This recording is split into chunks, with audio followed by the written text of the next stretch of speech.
Have you ever found a cluster of DNA matches and wanted to start a group message with them so you can work together to figure out how you're all related?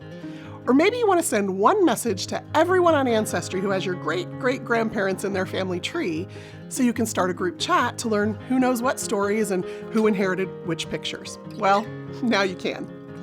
Whether you're messaging your cousins with family trees on Ancestry, which requires you to have a subscription, or you're messaging a cluster of DNA matches, which you can do without a subscription, you can now start group conversations on Ancestry messaging. To send a group message, you do the same thing you do when creating a new message. After selecting the first person you want to include in the group message, click the plus sign next to their name to add more people to the conversation. You can add up to 49 others, and with you, that makes 50 in the group. And that's genealogy in a minute.